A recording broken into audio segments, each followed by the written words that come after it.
Jessica had always been warned about the old house on Maple Street. Local legends painted it as a place of unspeakable horrors, but she never believed in such superstitions. When her uncle passed away and left her the house, she saw it as an opportunity for a fresh start. The structure, though dilapidated, had a quaint charm, and she decided to move in and renovate it herself. On her first night in the house, Jessica was unpacking boxes when she heard a faint, almost imperceptible whisper. She froze, straining to hear the source.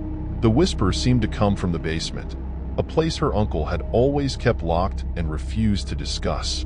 Curiosity piqued, she retrieved the rusty key from the kitchen drawer and descended the creaking stairs. The basement was a time capsule of old furniture, dusty books, and cobwebs. As she explored, she heard the whispers again, clearer this time. "Help us! Please help us!" Jessica's heart raced, but she couldn't pinpoint the voices' origins. They seemed to come from everywhere and nowhere at once. Determined to uncover the truth, Jessica spent the next few days investigating the basement. She discovered hidden rooms behind false walls, filled with bizarre artifacts and old photographs of people she didn't recognize. Among the clutter, she found a worn journal belonging to her uncle. Its pages were filled with accounts of strange occurrences and warnings about the basement. According to the journal, her uncle had been part of a secret society that conducted rituals to communicate with the dead. The whispers were the voices of spirits trapped between worlds, begging for release. The society had disbanded years ago, leaving the spirits bound to the house. One evening, as Jessica pored over the journal, the whispers grew louder and more insistent. "Free us," they demanded. She realized that the key to setting them free lay in performing a final ritual described in her uncle's notes. Gathering the necessary items, she descended into the basement once more. As she began the ritual, the air grew thick and cold.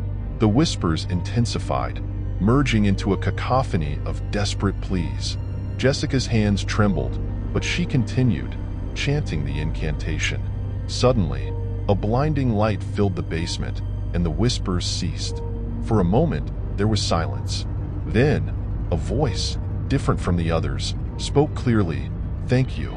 Jessica felt a wave of relief wash over her. She had done it. She had freed the trapped spirits. She began to pack up the ritual items when she noticed something strange. Her reflection in an old, dusty mirror was distorted. Her face twisted in an expression of horror. Realization dawned on her too late. The spirits were not asking to be freed from the house. They were asking to be freed from their imprisonment within her uncle. In completing the ritual, Jessica had unwittingly taken his place as the vessel for their torment. As the first light of dawn filtered through the basement windows, Jessica's reflection whispered back to her, echoing the voices she had released, "Help us! Please help us!"